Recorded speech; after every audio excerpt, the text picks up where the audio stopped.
लोगों ने ढेर सारा प्यार देके, विश्वास करके हम लोगों को भारी बहुमत देके जिताया था, आम आदमी पार्टी की सरकार बनाई थी। हम बहुत छोटे लोग हैं, मामूली लोग हैं, लेकिन दिल्ली के लोगों ने जितना प्यार और विश्वास हमें दिया है और इतनी बड़ी जिम्मेदारी दे दी, मैंने हमेशा कहा है कि मैं दिल्ली के लोगों का हमेशा एहसानमंद रहूंगा कि इस छोटे से आदमी को इतनी बड़ी जिम्मेदारी देके इतनी बड़ी कुर्सी पे बिठा दिया। 7 जन्म तक भी दिल्ली वालों की सेवा करता रहूं तो उनके एहसान नहीं चुका सकता मैंने भी पूरी कोशिश की है, कभी भी अपने आप को मुख्यमंत्री नहीं समझा। मैंने पूरी कोशिश की है दिल्ली के हर परिवार का बेटा बनके, हर परिवार का हिस्सा बनके, हर परिवार का, दिल्ली में 2 करोड़ 2.5 करोड़ लोग रहते हैं, हर परिवार का हिस्सा बनके उनके परिवार की मुश्किलों को दूर करने की कोशिश की है, हर परिवार का सहारा बनने की कोशिश की है। दिल्ली में किसी भी परिवार में कोई बीमार होता है तो तकलीफ यहां होती है। मैं भी देख रहा था 2 दिन पहले, एक टीवी चैनल वाला एक बूढ़ी महिला से पूछ रहा था और वो बूढ़ी महिला कह रही थी कि केजरीवाल की वजह से मेरी जान बच गई। उसने पूछा कैसे? वो अम्मा बोली मेरी बाईपास सर्जरी हुई है, 8 लाख रुपए का खर्चा था, मेरा बेटा 10-15 हज़ार रुपये महीना भी नहीं कमाता, वो तो नहीं भुगत सकता था। केजरीवाल के अस्पताल में मेरा सारा इलाज मुफ्त हो गया, एक पैसा नहीं देना पड़ा। आज मैं जिंदा हूं तो केवल केजरीवाल की वजह से जिंदा हूं। मैं उस अम्मा को कहना चाहता हूं कि माँ, आपने हमें बहुत बड़ा आशीर्वाद दिया है, आज मैं जहां पे हूं आप ही की वजह से हूं, तो जो कुछ भी कर रहा हूं ये मेरा फर्ज है।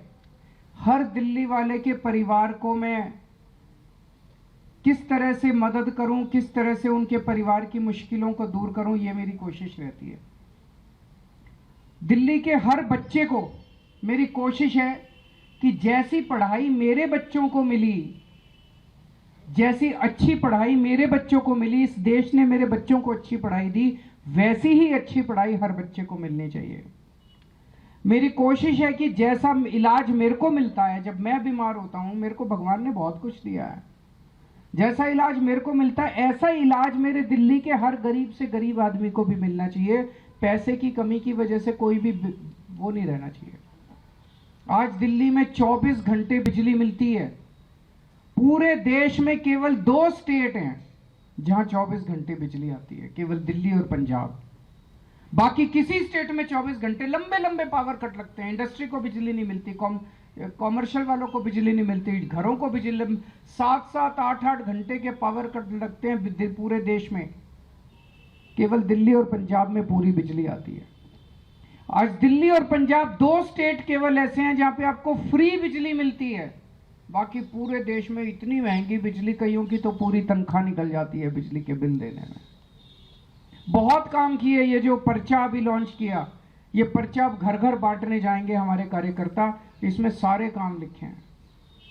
लेकिन जब मैं ये काम कर रहा था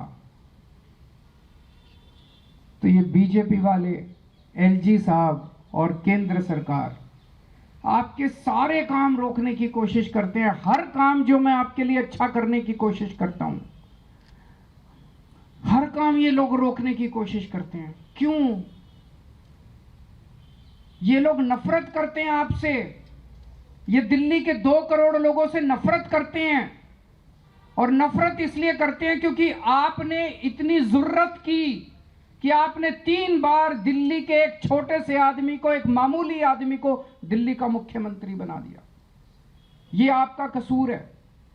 आप लोगों ने 3 बार एक मामूली आदमी को दिल्ली की कुर्सी पे क्यों बिठा दिया? इसलिए बीजेपी वाले, एलजी और केंद्र सरकार आपसे नफरत करते हैं, बदला निकाल रहे हैं वो। याद करो, आज से 6-7 साल पहले जब मैं दिल्ली के मोहल्ला क्लिनिक बना रहा था, उस समय एमसीडी के अंदर बीजेपी की सरकार थी। मेरे बने बनाए मोहल्ला क्लिनिक बुलडोजर भेज के इन्होंने तोड़ दिए दिल्ली के अंदर, सरकारी मोहल्ला क्लिनिक। सरकारी मोहल्ला क्लिनिक दिल्ली सरकार ने बनाए। एमसीडी में बीजेपी की सरकार थी, एमसीडी वालों ने बुलडोजर भेज के दिल्ली के मोहल्ला क्लिनिक तोड़ दिए। इतने गंदे लोग कौन हो सकते?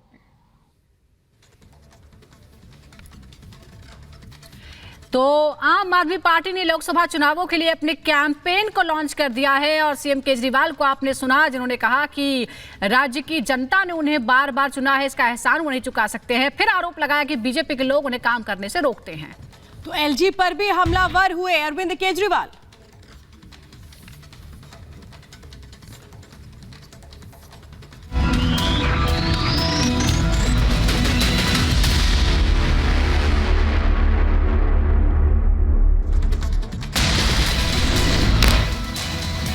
संदेश खाली में एक बार फिर सीबीआई का छापा, शाहजहां शेख के ठिकानों पर रेड जारी, घर और बाजार पर छापेमारी। 24 घंटे में दूसरी बार सीबीआई के छापे।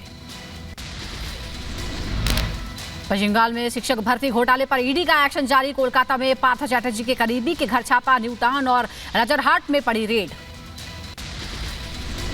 शिक्षक भर्ती भ्रष्टाचार मामले में जारी है प्रवर्तन निदेशालय का एक्शन।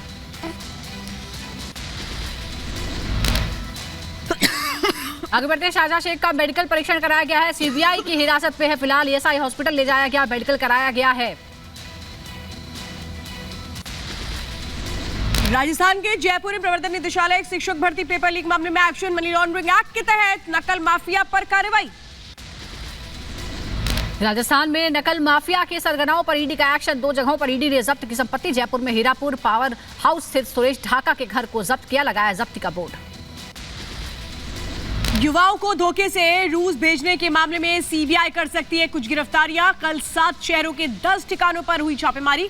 50 लाख कैश के साथ दस्तावेज बरामद। हिरासत में लिए गए संदिग्धों से हो रही है पूछताछ। ह्यूमन ट्रैफिकिंग मामले में सीबीआई ने कंपनी के डायरेक्टर सुशाय मुकुंद को हिरासत में लिया है, जारी है आरोपी से पूछताछ।